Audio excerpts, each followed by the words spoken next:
You ask Tiger to solve.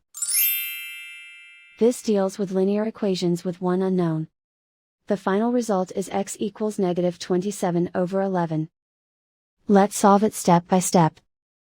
Group all x terms on the left side of the equation. Subtract 10x from both sides.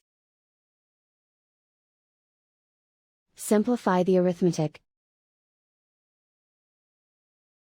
Group like terms. Simplify the arithmetic. Isolate the x. Divide both sides by 11.